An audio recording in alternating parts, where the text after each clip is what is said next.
ప్రభువైన యేసుక్రీస్తు నామములో కూడి ఉన్న సహోదరి సహోదరులందరికీ వందనాలు తెలియజేస్తున్నాను. దేవుని గ్రహించిన ఈ సమయంలో మనమందరము కలిసి దేవుని యొక్క మాటలను చదువుకొని మనలో ఉన్న లోపాలను సరి చేసుకుని ప్రభువు ఎదగడానికి మనమందరం ప్రయాసపడతాం.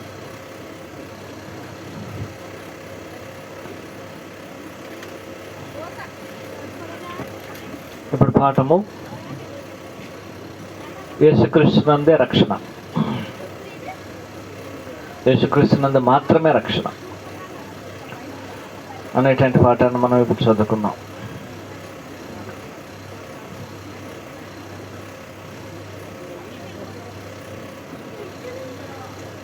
అపోస్తల కార్యము 4వ అధ్యాయము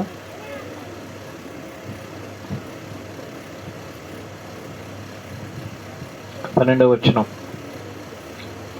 అపోస్తల కార్యము 4వ అధ్యాయము 12వ వచనం. అందరూ దయతో ఈ వచనాన్ని తీసుకోవాలని ప్రేమతో కూర్చున్నాం. అపోస్తల కార్యము 4వ అధ్యాయము 12వ వచనం.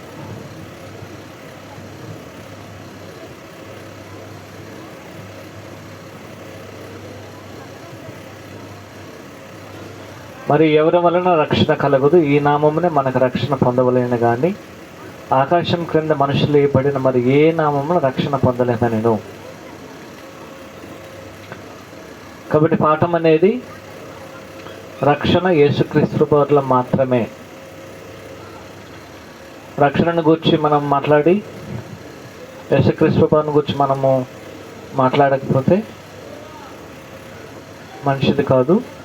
కాబట్టి ప్రభువైన యేసుక్రీస్తునందు మాత్రమే రక్షణ అనేటువంటి పాఠాన్ని యొక్క సందర్భం ముందు మనం ఆలోచన చేద్దాం.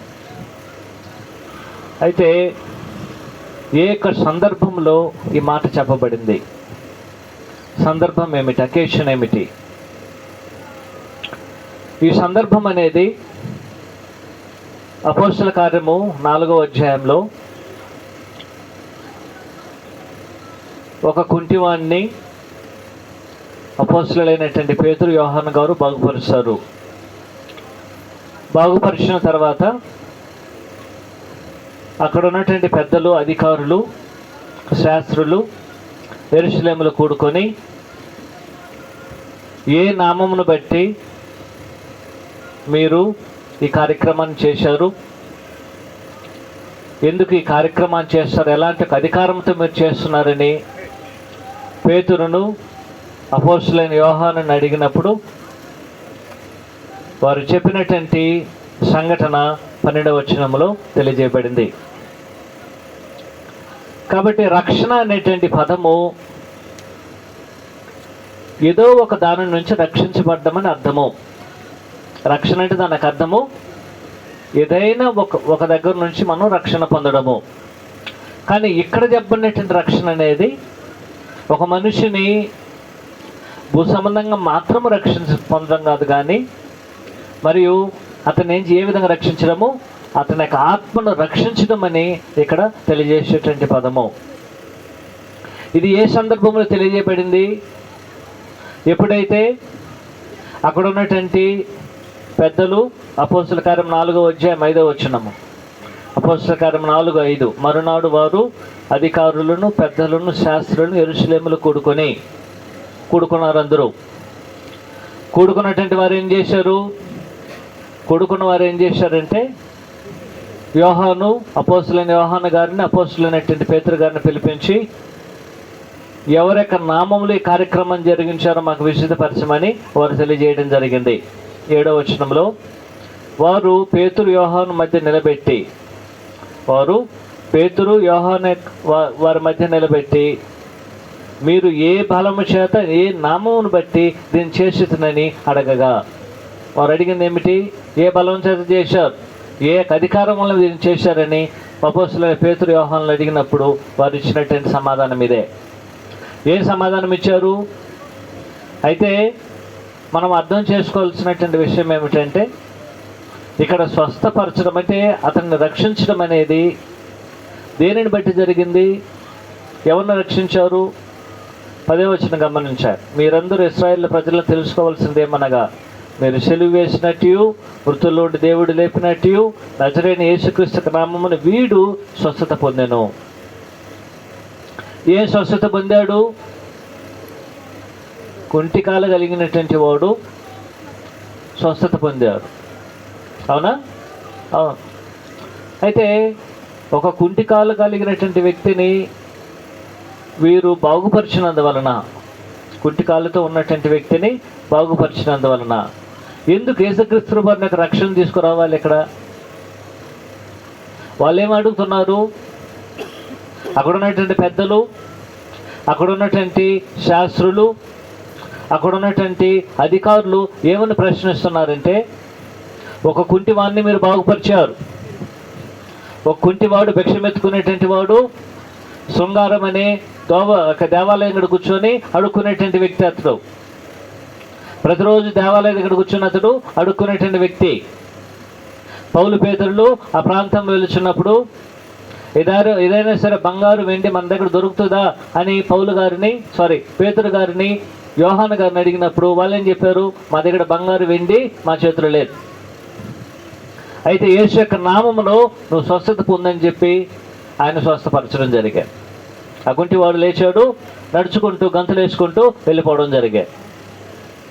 ఇప్పుడు ఈ విషయం అనేది ఎక్కడికి వెళ్ళింది? సన్హెడ్రిన్ సభకి వెళ్ళిపోయింది. వారందరూ కూడుకొని ఎవరు బాగుపరిచారు అని వారిని పిలిపించారు. వాళ్ళ అపోస్తలులైనటువంటి యోహాను గారు మరియు పేతురు గారు. వారిని పిలిపించి ఏక నామమున ఏక బలము చేత ఈ యొక్క వ్యక్తిని మీరు స్వస్థపరిచారు అని అడగడం జరిగారు. అందుకు యోహాను గారు మరి పేతురు గారు తెలియజేసినటువంటి విషయం ఏమిటి? వారే తెలియజేశారు, మా యొక్క సొంత శక్తి వల్ల మేము చేయలేదు దాన్ని, మా యొక్క సొంత అధికారం వల్ల దీన్ని మేము చేయలేదు. అయితే ఎవరి యొక్క నామంలో చేసాం? మేము చేసినటువంటిది ప్రభు అయిన యేసుక్రీస్తు నామంలో ఈ కార్యక్రమం జరిగించాం. ఈ సందర్భానికి 12వ వచనం యొక్క సందర్భానికి ఏం సంబంధం ఉంది? అసలు సంబంధమే లేదు. వాస్తవాన్ని చెప్పాలంటే వాళ్ళు అడిగింది బాగుపరిచింది ఎవరని అడిగారు. స్వస్థపరచబడ్డాడు ఎవరు నామంలో మీరు బాగుపరిచారని అడిగారు. కానీ పేతురు గారు ఏం చెప్పారు? ప్రభు యొక్క నామంలో బాగుపరిచారని చెప్పి దానికి ఇంకొకటి ఏం చేస్తున్నాడు? ఇంకొక పాయింట్ అడిషన్గా చేస్తున్నాడు. ఏం చేస్తున్నాడంటే, మీరు ఇతను బాగుపరిచారంటున్నారు, ఇతన్ని బాగుపరిచింది ఎవరని మీరు అడుగుతున్నారు, మంచిదే. కానీ మీరు తెలుసుకోవాల్సినటువంటిది, యేసుక్రీస్తు వారు ఇతని యొక్క కుంటికాలను మాత్రం బాగుపరచలేదు. ఆయనకి మాత్రమే ఆయన శక్తిమంతుడు కాదు. అయితే ఆయన దేనికి శక్తిమంతుడు? ఆయన ఏ బాహ్యమైనటువంటి రక్షణ మాత్రం యేసుక్రీస్తు వారు కల్పించేవాడు కాదు. మీరు ఆ విధంగా అర్థం చేసుకుంటే పొరపాటు. యేసుక్రీస్తు వారు దేన్ని మాత్రం అనుగ్రహించడు? ఆయన బాహ్యమైనటువంటి శక్తిని మాత్రం అనుగ్రహించడం. ఒకసారి మీరు గమనించారు 4వ అధ్యాయము 10వ వచనం.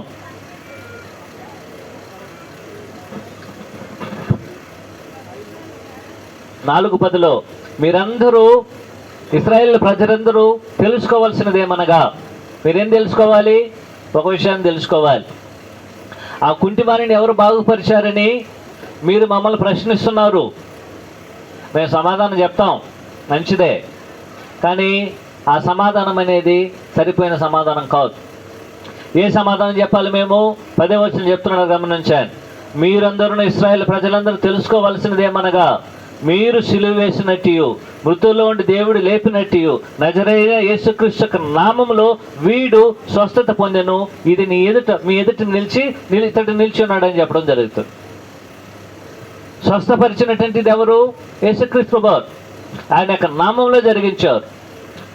కానీ ఇక్కడ ఉన్నటువంటి పెద్దలు ఏం చేస్తున్నారు? ఇతన్ని స్వస్థపరిచింది ఎవరైనా అడిగినప్పుడు యోహాను గారు, పేతురు గారు ఏం చెప్తున్నారు? మీరు స్వస్థపరిచేదాన్ని మీరు ఆలోచన చేస్తున్నారు. అది సరిపోదు. అది సరిపోయినటువంటి సమాధానం కాదు యేసుక్రీస్తు ప్రభువుని గురించి. ఎవరు బాగుపరిచారని అడిగితే మేము యేసుక్రీస్తు నామంలో బాగుపరిచామని చెప్పడము సరైన సమాధానం కాదు.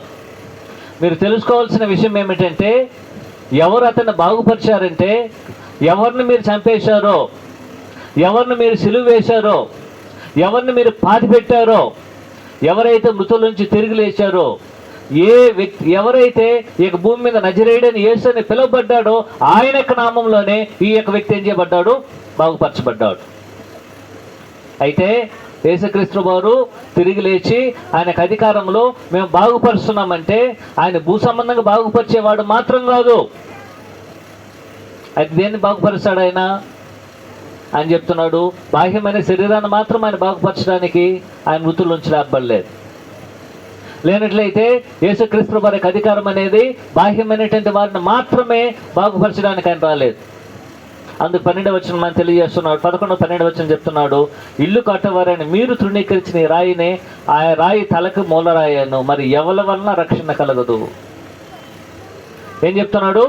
యేసుక్రీస్తు వారు బాహ్యమైనటువంటి శరీరాన్ని స్వస్థపరచడానికి మాత్రం కాదు, కానీ యేసుక్రీస్తు వారి యొక్క మీ యొక్క ఆత్మలకు కూడా రక్షణను కలగజేయడానికి ఆయనకు అధికారం ఉంది. దేనికి అధికారం ఉంది ఆయనకి? బాగుపరచడానికి, బాహ్యమైనటువంటి శరీరమును బట్టి బాగుపరచడానికి ఆయనకు అధికారం ఉంది.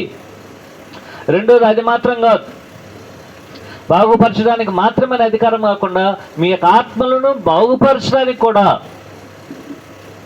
మీ ఆత్మలు కుంటుపడినటువంటి మీ యొక్క ఆత్మలను స్వస్థపరచడానికి కూడా ప్రభువైన యేసుక్రీస్తు వారు యొక్క నామంలోనే జరిగేటువంటిది.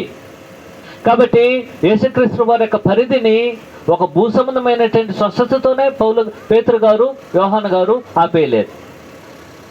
ఎక్కడ తీసుకెళ్లారు వాళ్ళు? నెక్స్ట్ ఇంకొక ఆలోచన తీసుకెళ్లారు. యేసుక్రీస్తు వారు మన యొక్క ఆత్మను రక్షించడానికి కూడా ఆయన శక్తిమంతుడు, ఆయనకి అలాంటి ఒక అధికారమును అనుగ్రహించబడింది. ఇలాంటి సందర్భంలో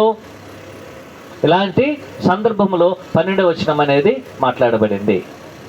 కాబట్టి ఏ సందర్భంలో మాట్లాడినా మనం చూసాం.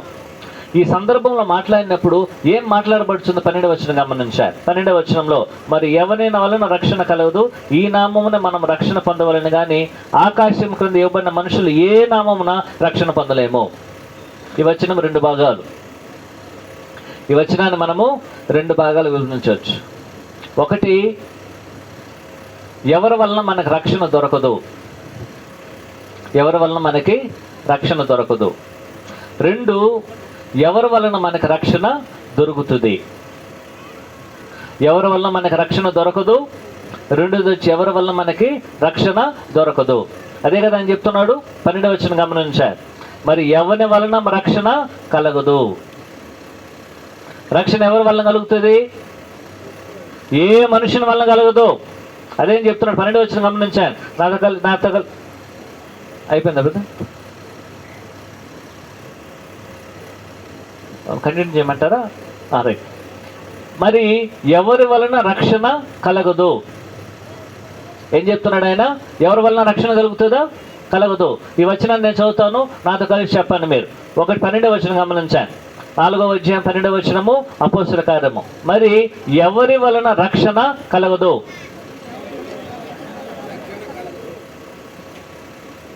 ఎవరు మాట్లాడడం లేదు. సరే గట్టిగా చెప్తాను, 2సారి చెప్పండి.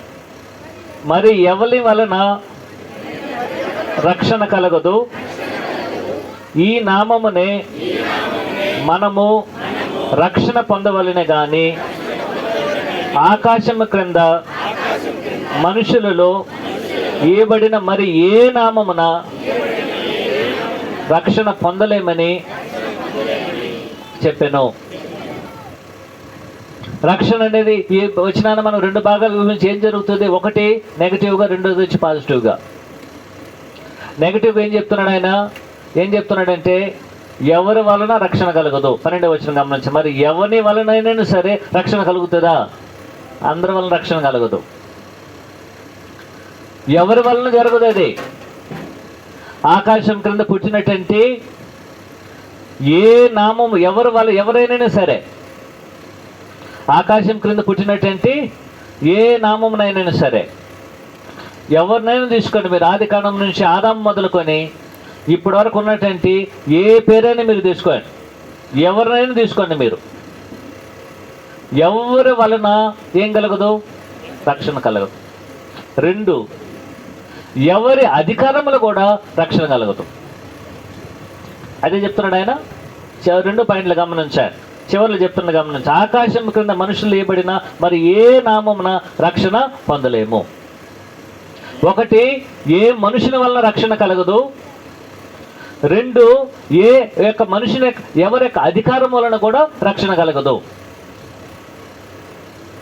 ఈ లోకంలో ఏ మనుషులని మీరు ఆలోచన చేయండి, ఎవరైనా రక్షించగలరా? ఎవరైనా రక్షించగలరా మనల్ని? ఆదాము రక్షించగలడా? అవ రక్షించగలదా? రక్షించలేదు.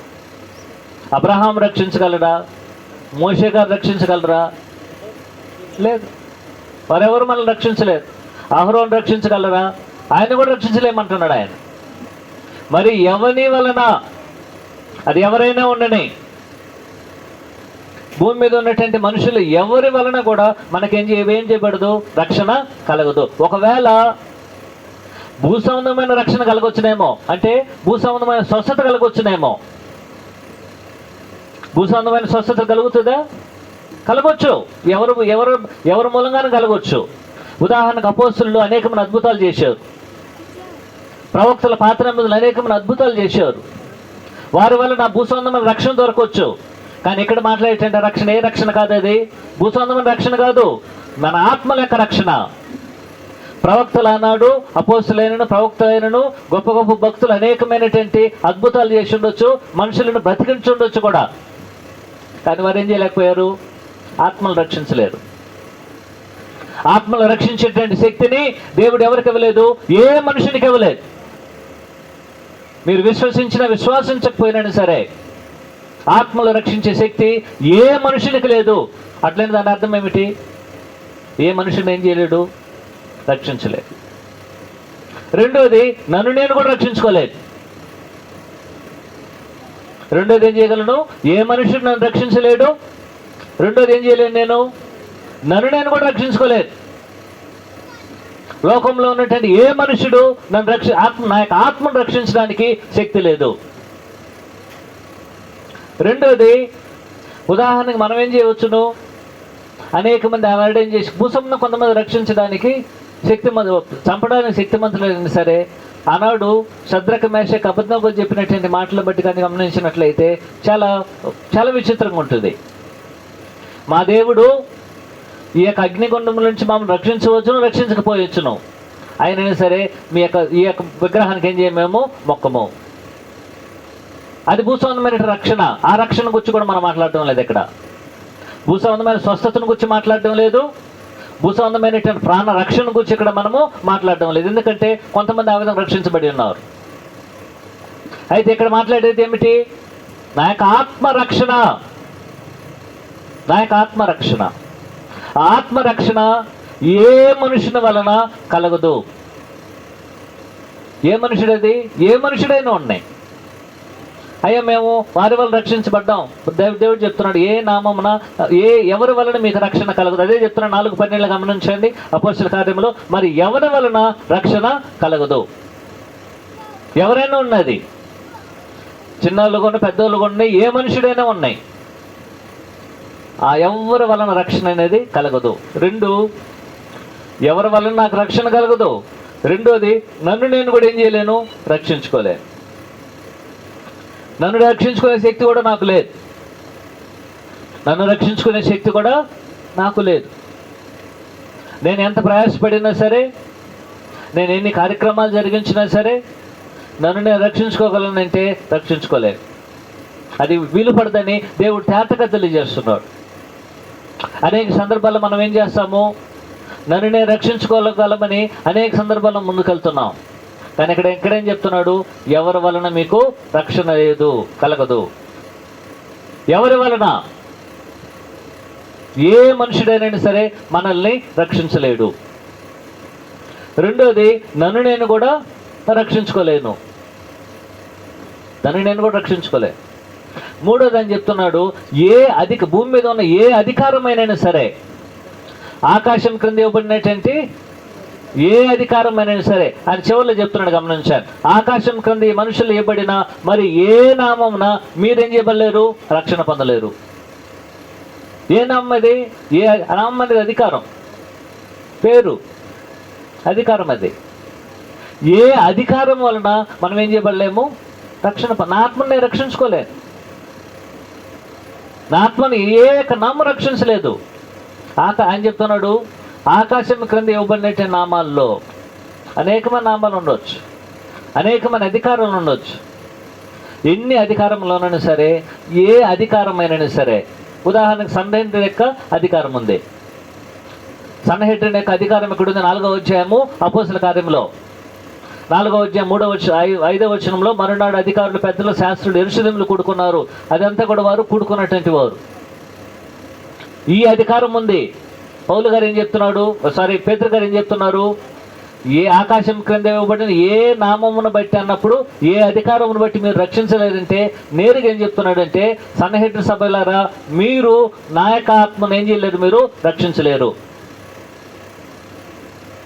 అది రోమా సామ్రాజ్యమై ఉండొచ్చును, బబులోను సామ్రాజ్యమై ఉండొచ్చును, మాదీయ పారసీక ఉండొచ్చును, గ్రీకు సామ్రాజ్యం ఉండొచ్చును, ఏ అధికారమైనా సరే ఉండొచ్చును. ఆకాశంలో ఏ అధికారమైనా సరే ఒక వ్యక్తి యొక్క ఆత్మను రక్షించడానికి దేవుడు శక్తిని అనుగ్రహించలేదు.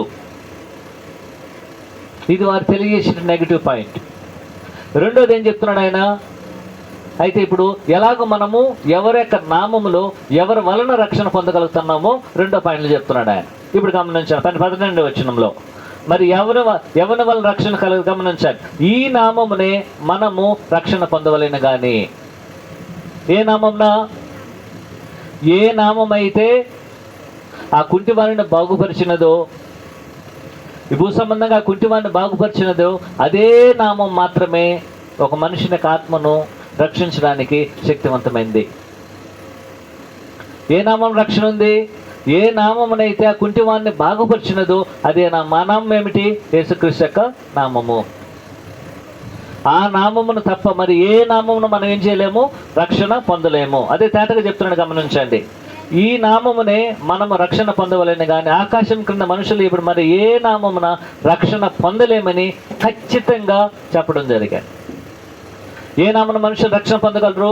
ఒకే ఒక నామం. అది ఎవరి నామం? అది యేసుక్రీస్తు యొక్క నామము. కాబట్టి ఏ సందర్భంలో చెప్పబడింది చూసాము. రెండోది నెగటివ్గా ఎలా మనం రక్షణ పొందలేమని చెప్పేశాము. ఇప్పుడు మూడోది ఏం చేస్తున్నాము, ఎలాగ మనము రక్షణ పొందగలము. ఎలాగ మనం రక్షణ పొందగలము? ఒకే ఒక నామం, అది యేసుక్రీస్తు వారి యొక్క నామము. అసలు రక్షణ అంటే అర్థం ఏమిటి? రక్షణ అంటే అర్థం ఏమిటి? ఏదో ఒక దగ్గర నుంచి మనము కాపాడబడ్డాం. అది భూ సంబంధమైనది ఉండొచ్చును, మరి ఏదైనా ఉండొచ్చు. కానీ ఇక్కడ చెప్పబడినటువంటి సందర్భం భూ సంబంధమైనది ఎందుకు చెప్తున్నానంటే, ఇక్కడ చెప్పబడినటువంటి ఒక కుంటివాడు బాగుపరచబడ్డాడు. అది కూడా రక్షణతోనే ఇక్కడ పోల్చబడేది. భూ సంబంధమైన రక్షణ అది.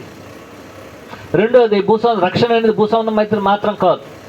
అదేం చేస్తుంది? అది ఆత్మలను రక్షించేటువంటి ఆ యొక్క సందర్భంలో ఇక్కడ ఆయన మాట్లాడడం అనేది జరుగుతున్నది.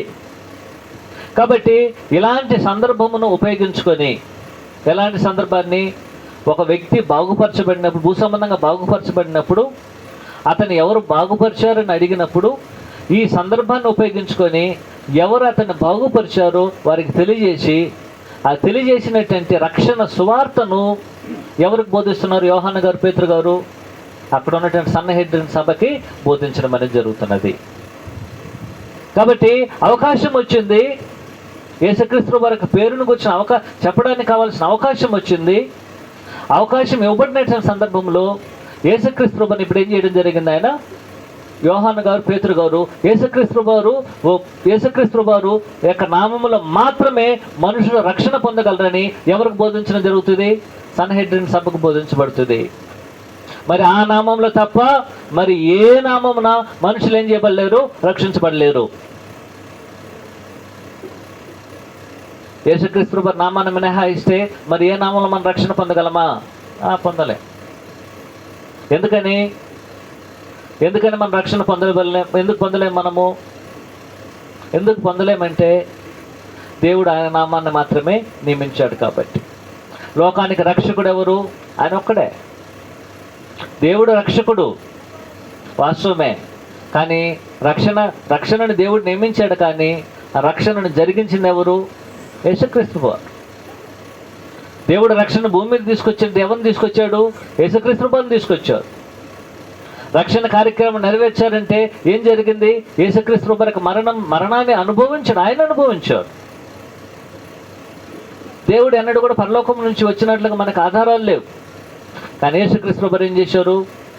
పరలోకములో స్థితిని వదులుకొని తను తాను రిక్తులకు చేసుకుని భూమి మీదకి వచ్చినట్లుగా మనకి ఆధారాలు ఉన్నాయి. కాబట్టి యేసుక్రీస్తు వారు ఇక్కడ ఏమని తెలియజేస్తున్నాడు? ఒకే ఒక నామంలో మాత్రం మనుషులు రక్షణ పొందాలి. మరి ఏ నామమున రక్షణ పొందడము అసాధ్యమని తెలియజేయడం అనేది జరుగుతున్నది. సరే, ఎక్కడున్నటువంటి వారు రక్షణ పొందడానికి ఇది? ఇప్పుడు మనం ఏం చెప్పామంటే ఒకే ఒక నామములో మనకు రక్షణ ఉన్నది, అవునా? ఆ నామం ఏమిటి? యేసుక్రీస్తు వారు. సరే, యేసుక్రీస్తు వారి నామంలో మాత్రమే రక్షణ ఉన్నది అన్నట్లయితే ఎక్కడున్నటువంటి వారికి చెప్పబడింది ఇది? ఎక్కడున్నటువంటి వారికి? ఆ పాపంలో ఉన్న వారికి అని చెప్పలేదు. ఇక్కడ ఎవరిని గురించి చెప్పబడింది గమనించండి. ఇక్కడ 12వ వచనంలో, మరి ఎవరి వల్ల రక్షణ? ఈ నామమునే మనం రక్షణ పొందవలెను ఆకాశం క్రింద. ఎక్కడ రక్షణ కలుగుతుంది? ఆకాశం క్రింద ఉన్నటువంటి వారే. రక్షణ లేదు పాపం నుంచి, కానీ ఎక్కడ రక్షణ కలుగుతుంది? ఇది ఆకాశం క్రింద ఉన్నటువంటి వారు మాత్రమే. ఆకాశం క్రింద ఇవ్వబడినటువంటి మరి ఏ నామంలో కాకుండా యేసుక్రీస్తు నామంలో మాత్రమే రక్షణ ఉన్నది. ఆకాశం క్రింద ప్రతి మనుషుడు ఉన్నాడా? ఉన్నారు. ఆకాశం క్రింద లేకుండా ఏ మనుషుడు కూడా ఆకాశంకు వెలుపల లేదు. ఆకాశం క్రింద ఉన్నటువంటి ప్రతి మనుషుడు ఎవరికి నామంలో రక్షణ పొందవలేను? యేసుక్రీస్తు నామంలోనే రక్షణ పొందవలేను. లేదా ఆకాశం క్రింద ఉన్నటువంటి వారిలో రక్షణ పొందడానికి దేవుడు ఏదైనా మార్గాన్ని ఏర్పాటు చేశాడా? ఒకే ఒక మార్గము, అది యేసుక్రీస్తు యొక్క మార్గము. ఆ మార్గాన్ని మినహాయిస్తే తప్ప మరి ఎక్కడ కూడా ఒక మనుషుడు ఆకాశం క్రింద రక్షణ పొందడము అసాధ్యము. కాబట్టి యేసుక్రీస్తు వారు ఏ విధంగా ఉన్నాడు? ఆకాశం క్రింద ఉన్నటువంటి వారందరినీ రక్షించడానికి దేవుడు ఎవరు నియమించాడు? యేసుక్రీస్తు వారు నియమించాడు. కాబట్టి ఈ సంఘటనను, ఈ విషయాన్ని ఆనాడు పేతురు గారు, యోహాను గారు ఎవరికి బహిరంగ తెలియజేస్తున్నారు? అధికారులకు తెలియజేస్తున్నాడు, శాస్త్రులకు తెలియజేస్తున్నాడు. మరి ఆయన చెప్తున్నాడు అక్కడ ఉన్నటువంటి ప్రధాన యాజకులకి తెలియజేయడం అనేది జరుగుతున్నది.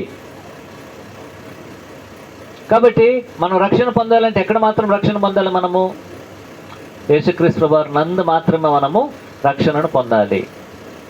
దీని నుంచి మనం నేర్చుకునేటువంటి పాఠం ఏమిటి? ఇది మనము ఆ వచనాన్ని అర్థం చేసుకున్నాం. దీని నుంచి మనకి ఏ పాఠాన్ని బోధించాలని కోరుకుంటున్నాడు? ఏ పాఠాన్ని, ఏం పాఠాన్ని నేర్పించాలనుకుంటున్నాడు? ఒకటి, లోకంలో ఉన్నటువంటి మనందరము, మనుషులందరూ రక్షణ విషయమై ఇష్టం కలిగి ఉన్నారు. రక్షణ విషయమై ఇష్టం కలిగి ఉన్నారు. అదంతా కూడా వారికి అవసరమై ఉన్నది. ఆకాశం క్రింద ఉన్నటువంటి వారందరూ రక్షణ విషయమై ఇష్టం కలిగి ఉన్నారు. అందరికీ, ఒకరికి కాదు, ఇద్దరికి కాదు. ఆకాశం క్రింద ఉన్నటువంటి వారందరూ దేని కొరకు ఇష్టపడి ఉన్నారు? రక్షణ కావాలి వారికి. ఏం అవసరం? వాళ్ళకి రక్షణ అవసరం. ఆకాశం క్రింద ఉన్నటువంటి వారందరూ రక్షణ పొందాలని దాని యొక్క ఉద్దేశం మనకు తెలియజేయబడుతుంది. ఎందుకంటే చెప్తున్నాడు ఆయన, ఆకాశం క్రింద ఇవ్వబడినటువంటి నామములో ఏ నామం రక్షణ కలగదన్నప్పుడు ఆకాశం క్రింద ఉన్నటువంటి వారందరూ ఏం చేయబడాలి? రక్షించబడాలి. ఇది మనకు బోధించేటువంటి పాఠము. ఆకాశం క్రింద ఉన్నటువంటి మనుషులందరూ, ఒకరు కాదు, ఇద్దరు కాదు, ఆకాశం క్రింద ఉన్న ప్రతి ఒక్కరూ రక్షణ పొందాలని ఈ యొక్క వచనం అనేది మనకి బోధించబడుతుంది. నాకు రక్షణ లేదు, నాకు అవసరం లేదు అని చెప్పేటువంటి వ్యక్తి యొక్క లోకంలో ఎవరైనా ఉన్నారా? వారు ఉన్నారంటే అది అతీతమైనటువంటి ఆలోచన. ప్రతి ఒక్కరు ఏం చేస్తారు? ఏదో ఒక మార్గంలో మేము రక్షణ పొందాలని కోరుకుంటారు. క్రీస్తులో ఉన్నా సరే, క్రీస్తుకు బయట ఉన్నా సరే, మేము రక్షించబడ్డామనే సిద్ధాంతంలో ఉన్నారు. వారు రక్షణ పొందారని సిద్ధాంతంలోనే ఉన్నారు. కానీ వాస్తవానికి ఇక్కడ ఆయన ఏం తెలియజేస్తున్నాడంటే ఆకాశం క్రింద ఉన్నటువంటి వారందరికీ రక్షణ అవసరమని ఈ యొక్క వచనము బోధిస్తున్నది. రెండోది, ఆకాశం క్రింద ఉన్నటువంటి వారందరూ రక్షణ అవసరమని బోధిస్తుంది. ఇది రక్షణ అవసరం, అది ప్రతి ఒక్కరికి అవసరమే. ఆకాశం కింద ఉన్నటువంటి వారు రక్షణ పొందాలని ఇది బోధిస్తుంటే, వాక్యం బోధిస్తుంటే, ఇక్కడ ఉన్నటువంటి మనుషులకు ఏం అవసరము? ఆకాశం క్రింద ఉన్నటువంటి ప్రతి మనుషులు ఆ రక్షణ అవసరమని ఈ యొక్క వచనము బోధిస్తున్నది. ఏ మనుషునికి అవసరం లేదు? ప్రతి మనుషునికి అవసరం. ఎందుకంటే ఆ రక్షణ లేకపోయినట్లయితే వారు ఏం చేయలేరు? వారు దేవుని యొక్క సన్నిధికి వెళ్ళలేరు. వాళ్ళు రక్షణ లేకపోతే వారు ఏం చేయలేరు? రక్షించబడలేరు. రక్షణ లేకపోతే ఏం చేయలేరు? వారు పాపంలో ఉండిపోతారు. వారు పాపంలోనే ఉండి వారు నశించిపోతారు. అయితే మనుషులు పాపం నుంచి రక్షించబడాలంటే, సాతాను యొక్క అధికారం నుంచి విమోచించబడాలంటే, వారు పరిశుద్ధులుగా పరిశుద్ధపరచబడవలేనంటే, వారు సంఘములు చేర్చబడవలేనంటే, ప్రతి మనుషునికి దేన్ని కోరుకోవాలి? రక్షణను మనుషులు కోరుకోవాలి. రక్షణను కోరుకోకపోతే అది అనుగ్రహించబడదు. అది నేను రక్షణ కోరుకోవాలి, దేవుడు దాన్ని నాకు అనుగ్రహిస్తాడు. ఇక్కడ దేవుని యొక్క సమీపంలో ఏం చెప్తున్నాడు? లోకంలో ఉన్న ప్రతి మనుషులకి, ఆకాశం క్రింద ఉన్న ప్రతి మనుషునికి రక్షణ అవసరమని ఈ యొక్క వచనం మనకి బోధిస్తున్నది.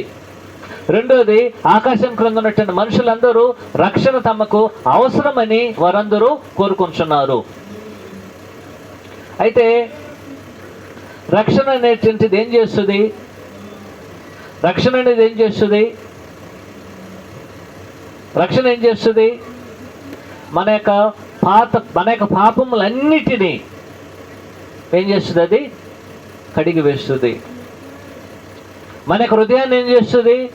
పరిశుద్ధపరుస్తుంది. మనల్ని ఏం చేస్తుంది? నీతిమంతులుగా తీరుస్తుంది. ఎవరి యొక్క దృష్టిలో? దేవుని యొక్క దృష్టిలో, నా యొక్క దృష్టిలో. కాబట్టి ప్రతి మనుషుడు ఏం చేయాలి? ఈ పాప క్షమాపణను పొందవలసినటువంటి ఆవశ్యకత అనేది ఉంటున్నది. అనేక మంది ఏమనుకుంటున్నారంటే, చనిపోవడానికి ముందు నేను బాప్తిజం పొంది పరలోకం వెళ్ళిపోదాం అనుకుంటున్నారు. అది రక్షణ కాదు. అది రక్షణ అనేది అలాగ జరగదు. అది ఒక వ్యక్తి రక్షణ పొందవలేనంటే మొదటగా అతను ఏం చేయాలి? యేసుక్రీస్తు యొక్క నామమునే రక్షణ ఉన్నదనే సత్యాన్ని అతను తెలుసుకోవాలి. యేసుక్రీస్తు వారు ఆ విధంగా ఏర్పాటు చేసాడని తెలుసుకోవాలి. ఆకాశం క్రింద ఉన్నటువంటి మనుషులందరూ, అందరికీ దేవుడు అందరికీ రక్షణ అవసరమని ఇది బోధిస్తున్నది. ఆకాశం క్రింద ఉన్నటువంటి ప్రతి మనుషుడు ఏం చేయాలి? రక్షణను కోరుకుంటున్నారని ఈ యొక్క వచనం అనేది తెలియజేస్తుంది. రెండోది, ఈ యొక్క రక్షణ అనేది యేసుక్రీస్తులోనే ఉన్నదని మనమందరం తెలుసుకోవాలి. ఎక్కడ రక్షణ ఉంది? యేసుక్రీస్తు వారు బయట లేదు. మనుషులందరూ కోరుకున్నటువంటిది వాస్తవమే, కానీ రక్షణ అనేది ఎక్కడున్నది? యేసుక్రీస్తులోనే ఉంటున్నది. యేసుక్రీస్తు వారు బయట ఉన్నదా? బయట లేదు. ఎక్కడ బయటకు లేదు. యేసుక్రీస్తు వారిలోనే ఉంటున్నది. ఈ రక్షణ అనేది మన ఆత్మకి దేవునితో సమాధాన పరిచేటువంటి కార్యక్రమం. మన ఆత్మ ఏం చేస్తుంది? మనం దేవునితో సమాధాన పడేటువంటి కార్యక్రమం. మన యొక్క జీవితాలు రక్షణ ద్వారా ఏం కలుగుతుంది? పాప క్షమాపణ కలుగుతున్నది. మన యొక్క ఆత్మలకు ఏం జరుగుతుంది? మనం దేవునితో సమాధాన పడుతున్నాం. మన యొక్క అపరాధములు తీసివేయబడుతుంది. మనం ఆత్మ సంబంధంగా జీవింపజేయబడుతున్నాం. మనమందరం వెలిగించబడుతున్నాం. మనమందరం క్రీస్తు యొక్క రాజ్యములు చేర్చబడుతున్నాం. మనమందరం యేసుక్రీస్తు యొక్క శరీరంలో అవయవంగా మార్చబడుతున్నాం. ఇదంతా జరగవలేనంటే ఒక వ్యక్తి ఏం చేయబడాలి? రక్షణ పొందాలి. కాబట్టి మనుషులందరికీ రక్షణ అవసరము. మనుషులందరికీ, ఆకాశం క్రింద మనుషులందరికీ రక్షణ అవసరమని ఈ వచనం బోధిస్తుంది. రెండోది, ఆ రక్షణను యేసుక్రీస్తు వారు ఎక్కడుంచున్నాడు? యేసుక్రీస్తు వారు ఆ రక్షణను దేవుడు ఎక్కడుంచున్నాడు? యేసుక్రీస్తు వారిలోనే ఉంచున్నాడు. మరి ఎక్కడ ఉంచలేదు. అందుకని నేను చెప్తున్నాడు, ఈ నామమును తప్ప మరి ఏ నామమును మీకు రక్షణ కలగదు. అలాగైనట్లయితే ఈ రక్షణ అనేది యేసుక్రీస్తు వారిని తీసివేస్తే ఎక్కడైనా మనం పొందగలమా? అనేక సందర్భాలు అనేక మంది ఏం చేస్తారంటే రక్షణ కొరకు వేరే మార్గాన్ని ప్రయత్నం చేస్తున్నారు. దేవుడే మన రక్షకుడు కాబట్టి దేవుని దగ్గర మన రక్షణ పొందాం అనుకుంటున్నారు. అది కుదరదు. యేసుక్రీస్తు వారి ద్వారానే రక్షణ ఉంటున్నది.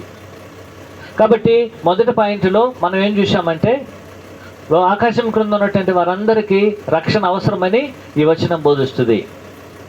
2, ఆ రక్షణ ప్రతి ఒక్కరికి అవసరమే, కానీ ఆ రక్షణని దేవుడు యేసుక్రీస్తులో ఉంచున్నాడని బోధిస్తున్నది. 3వది ఏం చేయబడుతుందంటే ఈ రక్షణ అనేది యేసుక్రీస్తు వారిలో మాత్రమే ఉంచబడినది. ఈ రక్షణ అనేది ఎక్కడ ఉంచబడినది? యేసుక్రీస్తులోనే మాత్రం. అంటే యేసుక్రీస్తులో మాత్రంలోనికి వ్యత్యాసం ఉంది. యేసుక్రీస్తులో రక్షణ ఉంచున్నాడని చెప్పిన దాని అర్థం ఏమిటి? యేసుక్రీస్తులో ఉంచవచ్చును, మరొకళ్ళు కూడా ఉంచవచ్చు.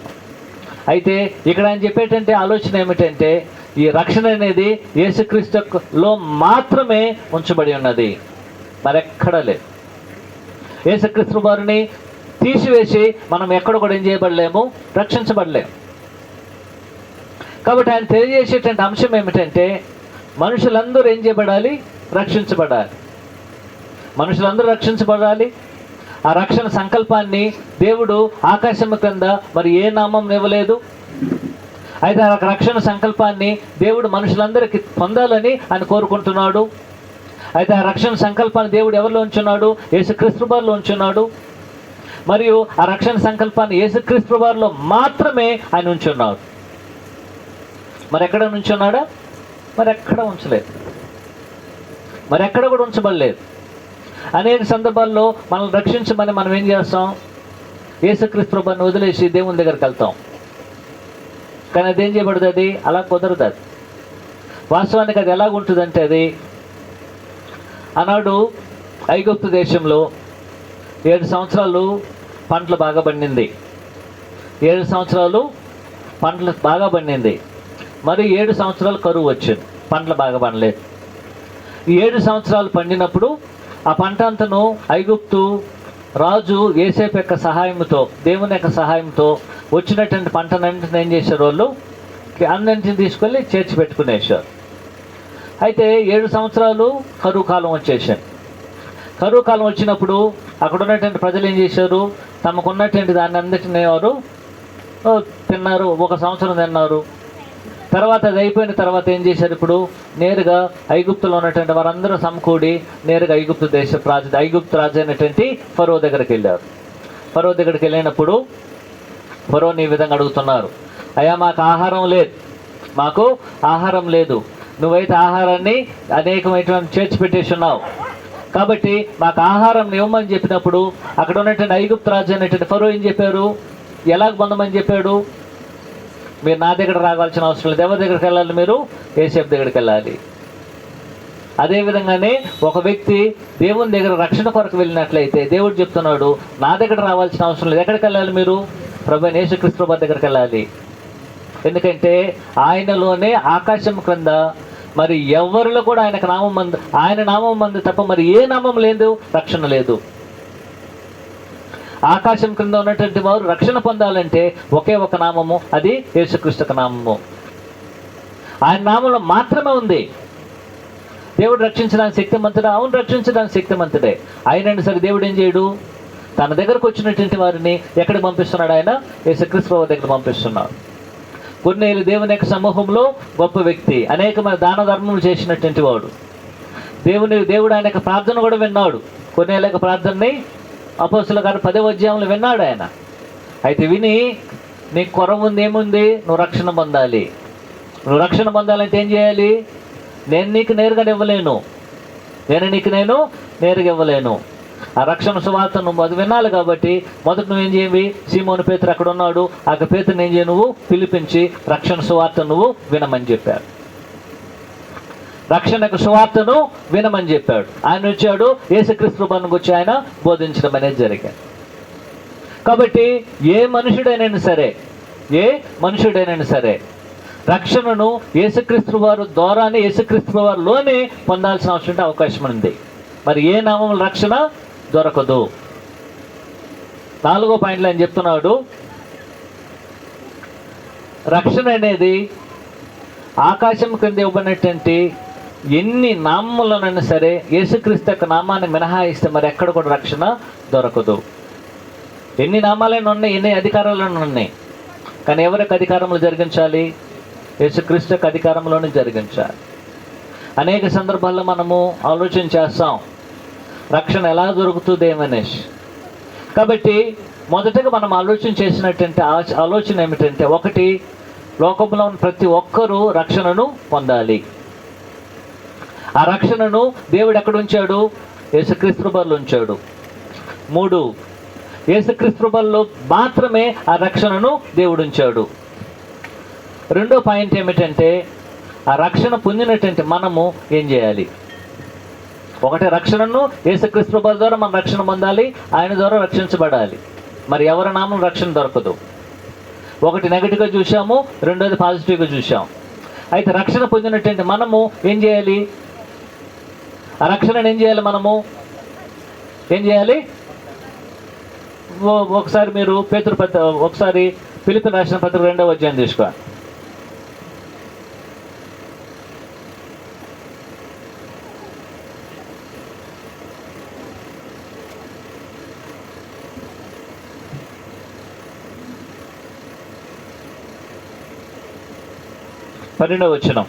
ఫిలిప్పీ 2వ అధ్యాయము 12వ వచనం. రక్షణ పొందినటువంటి మనం ఏం చేయాలి గమనించా. కాగా నా ప్రియులారా, మీరు ఎల్లప్పుడూ విధేయులైన ప్రకారము నా ఎదుట ఉన్నప్పుడు మాత్రమే కాక మరి ఎక్కువగా నేను మీతో లేని ఈ కాలం మందు, ఇప్పుడు గమనించండి, భయముతోనూ వణకుతోనూ మీ యొక్క సొంత రక్షణను ఏం చేయాలి? మనము కొనసాగించాలి. రక్షణ అనేది నా సొంతం. రక్షణ అనేది నా సొంతం. రక్షకుడు నా సొంత రక్షకుడు కాదు, రక్షణ నా సొంతం అని చెప్తున్నాడు. నా యొక్క సొంత రక్షణను ఏం చేయాలి? నేను కొనసాగించాలి.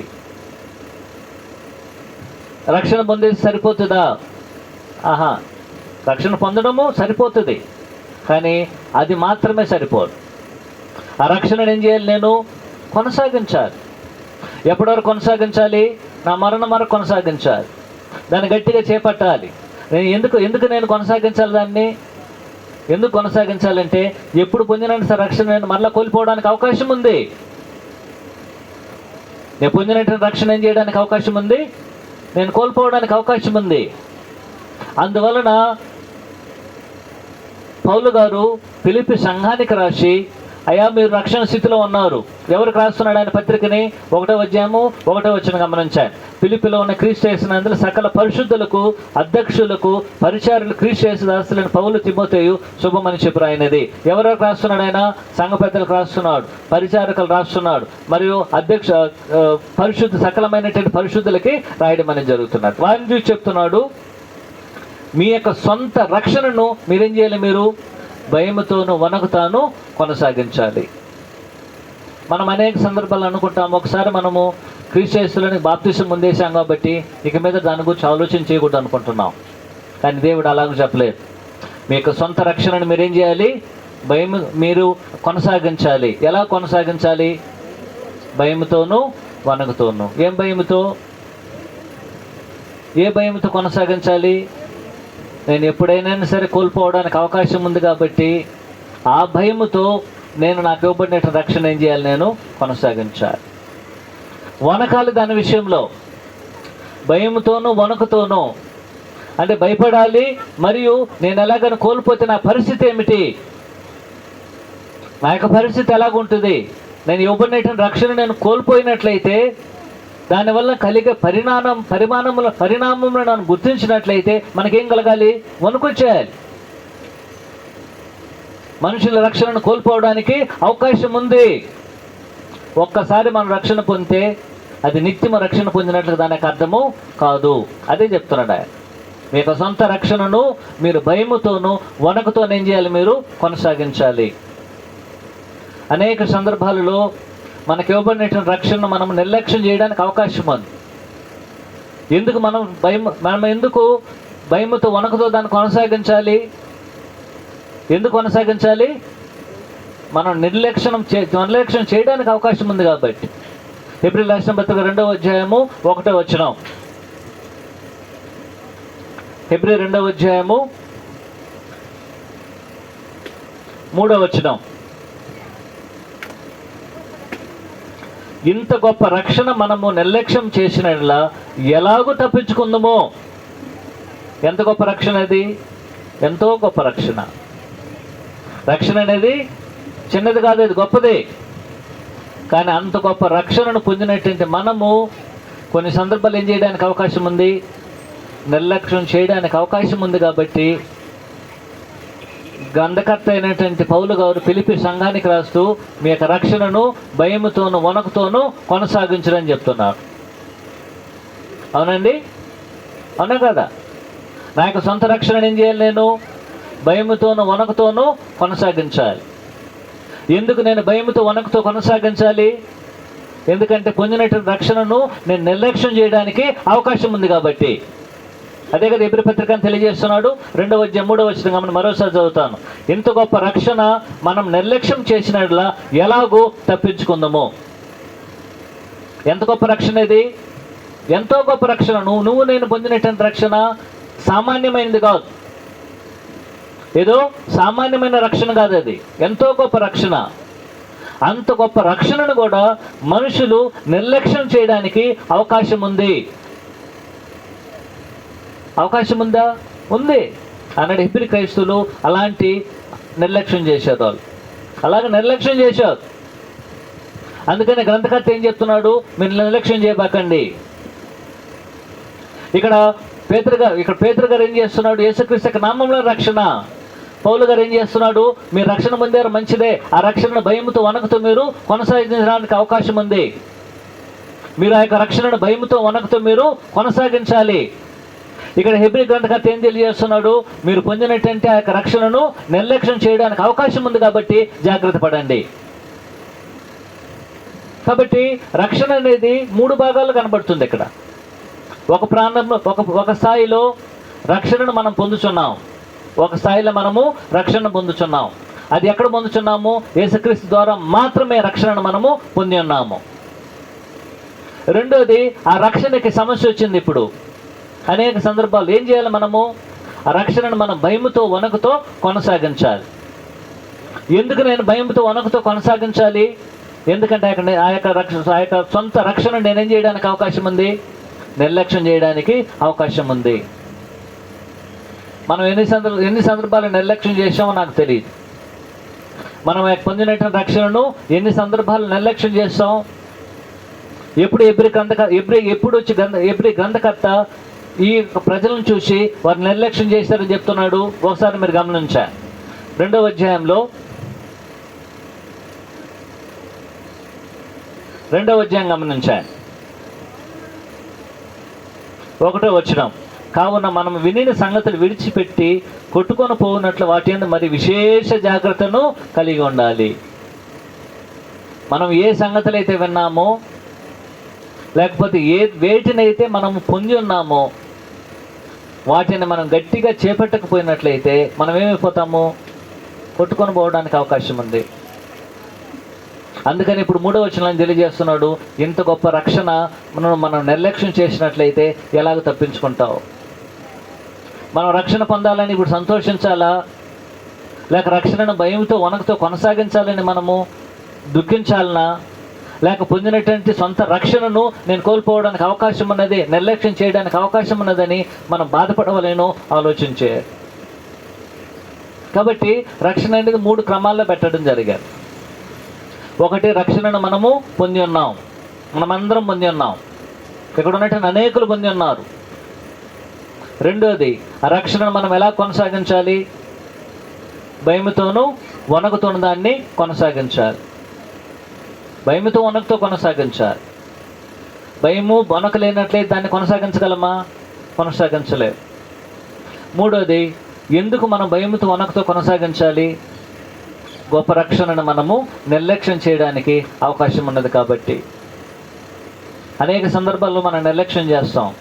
ఎప్పుడు నిర్లక్ష్యం చేస్తాం? ఎప్పుడు మనం నిర్లక్ష్యం చేస్తాం? విన్నటువంటి మాటలను మనము అజాగ్రత్తగా ఉన్నట్లయితే. ఇప్పుడు మనం దేవుని మాటలు విన్నాం. అయ్యా, మనం దేవుని యొక్క నాకు ఇవ్వబడిన రక్షణ నేను భయముతో మనసుతో కొనసాగించాలి. నేను ఇప్పుడు కొనసాగించలేదనుకో, ఏం చేస్తున్నా? యొక్క రక్షణ నేను నిర్లక్ష్యం చేస్తున్నా.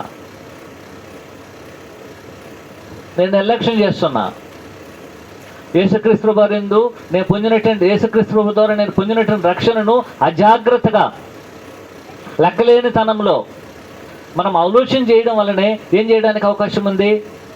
నిర్లక్ష్యం చేయడానికి అవకాశం ఉంది. రెండోది, ఎప్పుడు నిర్లక్ష్యం చేస్తాం మనం ఎప్పుడంతా పాపం చేస్తున్నామో అప్పుడంతా నిర్లక్ష్యం చేస్తూనే ఉన్నాం. పెద్ద పాపమా చిన్న పాపమా అని కాదు, పాపమే. ఎప్పుడు మనం పాపం చేసినా సరే నా యొక్క రక్షణను ఏం చేస్తున్నాను? నేను నిర్లక్ష్యం చేస్తున్నాను. ఆ పాపం అనేది ఎలాగైనా ఉండొచ్చు, హృదయంలో ఉండొచ్చు, నోటి ద్వారా ఉండొచ్చును, క్రియల ద్వారా ఉండొచ్చు. నేను నోటి ద్వారా చేసిన, హృదయంలో చేసిన, క్రియల ద్వారా చేసిన పాపమే. కాబట్టి నేను ఎప్పుడైతే పాపం చేస్తున్నానో అప్పుడంతా నా యొక్క అంత గొప్ప రక్షణను నేను చేస్తున్నాను, నేను నిర్లక్ష్యం చేస్తున్నాను. రెండోది ఆయన చెప్తున్నాడు, అంత గొప్ప రక్షణ నేను భయంతో వణకుతో ఏం చేయడం లేదు, కొనసాగించడమే లేదు. మూడోది, ఎప్పుడు మనకు ఇవ్వబడిన రక్షణ మనం నిర్లక్ష్యం చేస్తాం? ఎప్పుడు నిర్లక్ష్యం చేస్తున్నాం? పాపం చేసినప్పుడు. రెండో పాయింట్. మూడో పాయింట్లో మనం ఎప్పుడు నిర్లక్ష్యం చేస్తున్నామంటే, ఎప్పుడంతా మనం దైవ కార్యక్రమాలకు దూరం అవుతున్నామో అప్పుడంతా మనం నిర్లక్ష్యం చేస్తూనే ఉన్నాము. దైవ కార్యక్రమాలు జరుగుతున్నాయి, ఆరాధన జరుగుతుంది, బైబిల్ స్టడీ జరుగుతుంది, మనం తేలిగ్గా తీసుకుంటాం. అదేముందిలేండి, వచ్చే వారం చూసుకోవచ్చు, రేపు చూసుకోవచ్చు అని ఒక నిర్లక్ష్యం ధోరణి ఎక్కడికి వెళ్తుంది? నా రక్షణను నిర్లక్ష్యం చేయడానికి అవకాశం ఉంది. దైవ కార్యక్రమాలు ఏందో నాకు భయం లేదు, దైవ కార్యక్రమాల విషయంలో నాకు వణుకు లేదు, భయం లేదు. అలాంటప్పుడు నా యొక్క సొంత రక్షణ ఏం చేస్తున్నాను? నేను నిర్లక్ష్యం చేస్తున్నా. సొంత రక్షణ నిర్లక్ష్యం చేయడం జరుగుతుంది. కాబట్టి మనం ఆలోచన చేయాల్సినటువంటి విషయం ఏమిటంటే, సొంత రక్షణను మనము భయముతో వణకుతో ఇక భూమి మీద ఉన్నంతకాలం మనం ఏం చేయాలి? కొనసాగించాలి. ఒకవేళ మనం కొనసాగించకపోయినట్లయితే దానిని మనము కోల్పోవడానికి అవకాశం ఉంది, నిర్లక్ష్యం చేయడానికి అవకాశం ఉంది. ఎలాగ మనం నిర్లక్ష్యం చేస్తాము? ఒకటి, చెప్పినటువంటి మాటలను మనము అజాగ్రత్తగా ఆలోచన చేస్తే నిర్లక్ష్యం చేస్తున్నాం. రెండు, మనం పాపం చేసినప్పుడు నిర్లక్ష్యం చేస్తున్నాం. మూడు, దైవ కార్యక్రమాల విషయంలో మనము దూరం కానీ కేటాయించినట్లయితే మనము నిర్లక్ష్యం చేస్తున్నాం. దైవ కార్యక్రమాలు అనేది ఆరాధన ఉండవచ్చు, ఇలాంటి బైబిల్ స్టడీ కావచ్చు, లేనట్లయితే దైవ కార్యక్రమాలు బైబిల్ స్టడీ కానీ ఇలాంటి కూటాలు ఉండవచ్చు. ఏ దైవ కార్యక్రమానైనా సరే మనం నిర్లక్ష్యం చేసినట్లయితే మనకి ఇవ్వబడిన రక్షణను మనం ఏం చేస్తున్నాము? నిర్లక్ష్యమే చేస్తున్నాం. మనం అనుకుంటున్నాం మనం వచ్చి ఎవరినో నిర్లక్ష్యం చేస్తున్నాం అనుకుంటున్నాం. కాదు, నా యొక్క సొంత రక్షణ నేను నిర్లక్ష్యం చేస్తున్నా. ఇప్పుడు కొద్దిగా నిర్లక్ష్యం జరుగుతుంది, కొంతకాలానికి ఏమవుతుంది? అది ఎక్కువ అవుతుంది. కాబట్టి ఇప్పుడు మనం చదువుకున్నటువంటి పాఠం ఏమిటంటే, ఏ సందర్భంలో పేతురు యోహానులు 4వ అధ్యాయం 12వ వచనము అపోస్తుల కార్యాన్ని మాట్లాడారని మనం చదివాం. రెండోది, రక్షణ ఎవరి మూలంగా కలగదు, ఎవరి యొక్క అధికారం వలన కలగదో చూసాం. మూడోది, రక్షణ ఎవరి యొక్క నామంలో ఎవరి ద్వారా కలుగుతుందో చూసాం. అయితే ఆ యొక్క 4లో ఏం చేసామంటే మళ్ళా ఒక 3 పాయింట్లు తీసాం. రక్షణ అనేది ప్రతి మనుషుడు, ఆకాశం క్రింద ఉన్న ప్రతి మనుషునికి అవసరమని ఈ యొక్క వచనం బోధిస్తున్నది. కాబట్టి ప్రతి మనుషుడు ఏం చేయాలి? తనకి ఇష్టమైన అవసరమైనటువంటి రక్షణను పొందడం అనేది ఖచ్చితంగా పొందవలేను. మూడోది, ఆ రక్షణను యేసుక్రీస్తు వారి దేవుడు ఉంచున్నాడు. 4, ఆ రక్షణను యేసుక్రీస్తు వారిలో మాత్రమే దేవుడు ఉంచున్నాడు, మరి ఎక్కడ కూడా ఆయన ఉంచలేదు. అలాగైనట్లయితే ఆ రక్షణ నేను పొంది ఉన్నట్లయితే ఆ రక్షణ నేనేం చేయాలి? నేను ఫిలిప్పీ 2వ అధ్యాయము 12వ వచనం ప్రకారం ఆ యొక్క రక్షణను మనము భయముతో వణకుతో కొనసాగించాలి. ఎందుకు నేను భయముతో వణకుతో కొనసాగించాలి? ఎందుకంటే హెబ్రీ 2వ అధ్యాయం 3వ వచనం ప్రకారము ఆ గొప్ప రక్షణను మనం నిర్లక్ష్యం చేయడానికి అవకాశం ఉంది కాబట్టి. సరే, ఎలాగో నేను ఆ గొప్ప రక్షణ నిర్లక్ష్యం చేస్తాను? రక్షణను ఎలాగో మనం నిర్లక్ష్యం చేయడం, ఎప్పుడు మనకు భయం ఉండదు, ఎప్పుడు మనకు వణుకు ఉండదు అని మీరు చెప్పినప్పుడు మరలా 3 కారణాలు చెప్పాం. దాంట్లో ఒకటేమిటి, ఏ యొక్క సత్యాన్ని అయితే మనం వింటున్నామో ఆ సత్యాన్ని మనం జాగ్రత్తగా ఆలోచన చేయకపోతే మనకు ఇవ్వబడిన రక్షణను మనము నిర్లక్ష్యం చేస్తున్నాం. 2, మన పాపం చేసినప్పుడు మనకి ఇవ్వబడిన రక్షణను మనము నిర్లక్ష్యం చేస్తున్నాం. 3, దైవ కార్యక్రమాలకు మనము దూరం అవుతూ ఉన్నట్లయితే మనము రక్షణను మనము నిర్లక్ష్యం చేస్తున్నాం. ఇది మనకు తెలియకపోవచ్చు. ఒక ఆదివారం కదా ఏమవుతుంది అనుకోవచ్చు. ఒకరు ఈ నెల ఒక ఆదివారం కావచ్చు, 2 నెలల తర్వాత 2 ఆదివారాలు కావచ్చు, తర్వాత 1 నెల కావచ్చు, కొన్ని సంవత్సరాలకు 1 సంవత్సరం కావచ్చు. దేవునికి దూరం అవుతూనే పోతున్నావు. అందువలన నాకు ఇవ్వబడిన రక్షణ ఏం చేస్తున్నాను, నిర్లక్ష్యం చేస్తూనే పోతున్నాను. నేను ఎంతగా నిర్లక్ష్యం చేస్తూ పోతున్నానో అంతగా మనం దేవునికి దూరం అవుతున్నాం, పరలోకానికి మనము దూరం అవుతున్నాం. నా యొక్క ఆత్మని ఏం చేస్తున్నా, నేను నష్టాన్ని చేసుకుంటున్నా. నా యొక్క ఆత్మకి రక్షణ అవసరం. శరీరానికి ఆహారం ఎలాగ అవసరమో ఆత్మక రక్షణ అవసరం. శరీరానికి ఏ విధంగా అయితే నివాసం అవసరమో అలాగే నా నిత్యమైన ఆత్మకి పరలోకమనే నివాసం అవసరం. ఆ నివాసాన్ని నేను పొందడానికి నా ఆత్మకి నేనేం చేయాలి, నేను నా ఆత్మకి ద్రోహం చేసుకుంటున్నా ఎప్పుడైతే నేను నిర్లక్ష్యం చేస్తాను. నా ఆత్మను నేను ప్రేమించడం లేదు. నా యొక్క ఆత్మను నేను ప్రేమించకుండా నా ఆత్మకు ద్రోహం చేస్తున్నా. ఏమని చేస్తున్నా, నా యొక్క రక్షణని నేను నిర్లక్ష్యం చేసుకుంటూ పోవడం వలన నా ఆత్మ పరలోకానికి దూరం అవుతుంది, నరకానికి దగ్గర అవుతుంది. అప్పుడు నా యొక్క ఆత్మకి ఏం చేస్తున్నా, నేను ద్రోహం చేసి నా యొక్క ఆత్మను తీసుకెళ్ళి నరకంలో పడేస్తున్నాను. అందువలన బహిరంగంగా ఏ విధంగా ఉన్నాను, నాకు నేనే మోసం చేసుకుంటున్నాను. కాబట్టి ఈనాడు రక్షణ సువార్త అనేది మనందరికి అవసరం, లోకంలో ఉన్న వారందరికి అవసరం. మొదటి పాయింట్లో ఏం చేశాము, రక్షణ ఎంతమందికి అవసరమో చూసాం, అందరికి అవసరం. 2వ పాయింట్లో ఏం చేసాం, రక్షణ పొందినటువంటి మనము ఎలా కొనసాగించాలో చూసాం. 3వ పాయింట్లో ఏం చూసాం, రక్షణ పొందినటువంటి మనము ఎలా కొనసాగిస్తే దేవునికి మనం దూరం అవుతామో చూడడం జరిగాయి. ఇప్పుడు మనము ఏ స్థితిలో ఉన్నామో ఆలోచించే.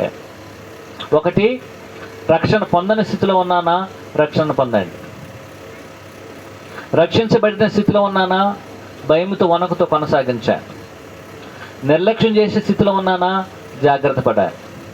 అలా పడకపోయినట్లయితే మన ఆత్మకు మనమే ద్రోహం చేసుకుంటున్నాం. కాబట్టి మనము నిజమైన క్రైస్తవుల యొక్క లోకంలో జీవించి మన యొక్క సొంత రక్షణను భయముతో వణకుతో కొనసాగించి మన పరలోకం చేద్దాము. ఆ విధంగా చేయడానికి దేవుడు సహాయం పడినగాక. ఓర్పుతో విన్నటువంటి మీ అందరికీ ప్రభువైన యేసుక్రీస్తు నామములో వందనాలు తెలియజేసుకుంటున్నాను. కాబట్టి చివరగా సహోదరులు సత్యనారాయణ సహోదరులు పొదలకూరు సహోదరులు క్రీస్తు సంఘ సేవకులుకి నా తరపున హృదయపూర్వకమైనటువంటి కృతజ్ఞతలు తెలుపుకుంటున్నాను. ఎంతో ప్రయాసతో ఈ కార్యక్రమాన్ని ఏర్పాటు చేసి దేవుని యొక్క వాక్యాన్ని బోధించడానికి ఆహ్వానించినందు వలన హృదయపూర్వక సహోదరులు సత్యనారాయణ గారికి ప్రభువైన యేసుక్రీస్తు నామములో కృతజ్ఞతలు తెలుపుకుంటున్నాను. 2వది, ఇలాంటి అవకాశమును ఏర్పాటు చేసినటువంటి దేవునికి కూడా నేను కృతజ్ఞతలు తెలుపుకుంటున్నాను. ముఖ్యంగా ఎంతసేపు ఓర్పుతో ఉదయం నుంచి 4 గంటల ప్రాంతం వరకు 4 గంటల వరకు ఓర్పుతో ఈ కార్యక్రమాన్ని మీరు కూర్చొని ఆనందిస్తున్న దాన్ని బట్టి కూడా, మరి దేవుని యొక్క వాక్యాన్ని నేర్చుకోవడానికి మీ యొక్క ఆసక్తిని బట్టి కూడా నా హృదయపూర్వకంగా మీ ఓర్పు వందనాలు తెలియజేస్తున్నాను. మరి ముఖ్యంగా ఇలాంటి కార్యక్రమాలు జరగడానికి ముఖ్యంగా సహోదరుల యొక్క ఐక్యత అనేది చాలా అవసరం.